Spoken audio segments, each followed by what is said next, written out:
नमस्कार, आप देख रहे हैं सीआईएन का डिजिटल प्लेटफॉर्म और मेरे साथ आरजेडी के कद्दावर प्रवक्ता एजाज साहब मौजूद हैं। आज हम इनसे समझने पहुंचे हैं, सुबह के 9 बज रहे हैं, कि एजाज साहब राहुल गांधी की जब रिहाई हुई सुप्रीम कोर्ट से, उसके बाद वो सीधे रात में लालू जी के हाथों का बना मटन खाने उनके आवास पर पंडारा रोड पहुँच गए। क्या कहेंगे इस पर आप? देखिए, जो राहुल जी लालू जी के पास गए हैं, लालू जी इस देश के जो समाजवादी आंदोलन के बड़े पुरोधा हैं, बड़े नेता हैं, उनमें उनकी गिनती होती है। और लालू जी हमेशा जो भारतीय जनता पार्टी के ख़िलाफ़ और भारतीय जनता पार्टी की नीतियों के ख़िलाफ़ मजबूती से खड़े होकर के न सिर्फ उसका डट करके मुकाबला किया, बल्कि उनको जो भी प्रताड़ने सहनी पड़ी वो सहने का काम किए। लेकिन कभी भी भारतीय जनता पार्टी या भारतीय जनता पार्टी के नीतियों के साथ स्वयं को नहीं जोड़ा। उन्होंने हर स्तर पर बताने का काम किया कि भाजपा चाहे जितना प्रयास कर ले, चाहे जितनी कोशिश कर ले, चाहे जितना प्रताड़ना देना हो दे ले, लेकिन हम देश और देश की राजनीति के लिए, देश के हित के लिए, जो नफ़रत की राजनीति है, जो सांप्रदायिकरण की राजनीति है, जो इंसान और इंसानियत के ख़िलाफ़ की राजनीति है, उसमें हम भारतीय जनता पार्टी के जो नीतियां हैं उसका विरोध करते रहेंगे।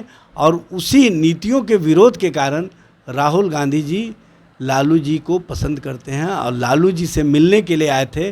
उनसे जो विचार है, उनसे जो सोच है वो मिलती है।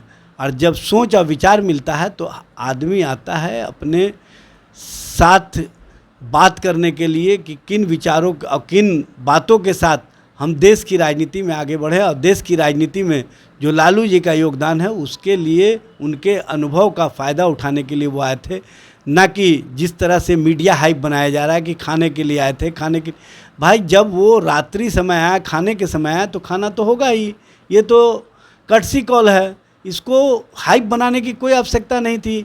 हाँ, वो लालू जी के राजनीतिक अनुभव का फ़ायदा उठाने के लिए, लालू जी के विचारों को जानने के लिए, लालू जी के विचारों के साथ स्वयं को जोड़ करके देश की राजनीति में स्थापित करने के लिए, और देश में जिस तरह की राजनीति भारतीय जनता पार्टी के द्वारा की जा रही है या चल रही है, उसको रोकने की दिशा में कौन कौन रीति और नीति अपनाई जाए, इस पर चर्चा के लिए आए थे।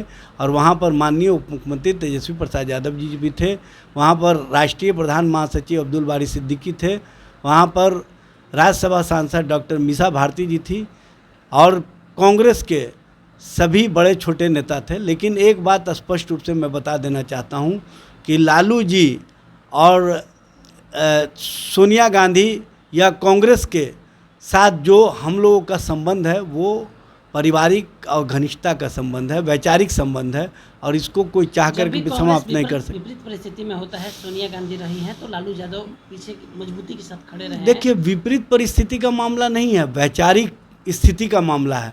चूँकि जब आप किसी के खिलाफ खड़े होइएगा, और वो भी वैसी शक्ति के खिलाफ जो सिर्फ भ्रम, जुमलाबाजी, राजनीति में विपक्षी को निशाना बनाने के ही नीतियों पर चल रही हो, वैसे समय में सभी को एकजुट होकर के, एकताबद्ध होकर के मुकाबला करने की रणनीति तैयार करनी होगी। और इस दृष्टिकोण से ही राहुल गांधी जी आए थे।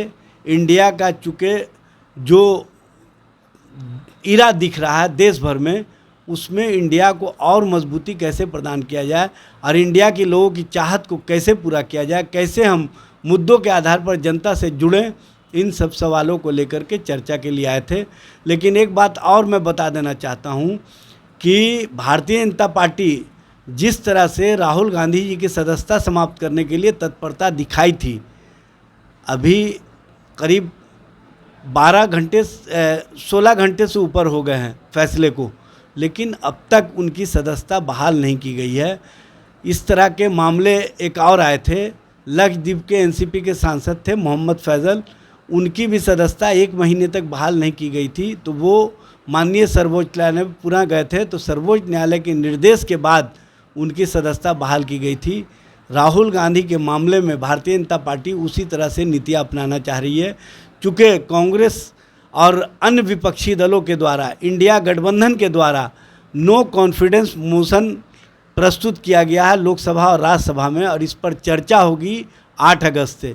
तो कांग्रेस के नेतृत्व के स्तर से राहुल गांधी जी उस डिबेट में भाग नहीं ले, उस परिचर्चा में भाग नहीं ले, इसके लिए उनको रोकने के दृष्टिगत भारतीय जनता पार्टी उनकी सदस्यता देने में डिले कर सकती है, ऐसा मुझे आशंका है।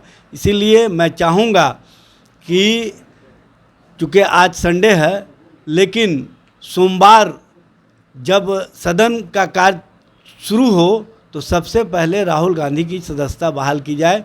सोमवार का दिन देश और देश के राजनीतिक इतिहास के लिए एक नए बाब का शुरुआत करें, ऐसी मेरी कामना है। इससे लोकतंत्र और लोकतांत्रिक प्रक्रिया मजबूत होगी। तो आप एजाज साहब को सुन रहे थे। एजाज साहब ने राहुल और लालू जी की मुलाकात पर बड़ी बातें कर दी। साथ साथ पार्लियामेंट के जो अध्यक्ष हैं ओम बिरला, उनको बड़ा अपील भी कर दिया कि तत्परता दिखाते हुए राहुल गांधी की सदस्यता बहाल की जाए। कल सोमवार का दिन है। एक्सक्लूसिव इंटरव्यू में एजाज साहब का किया और हमारे सहयोगी सनी मिश्रा मौजूद रहे।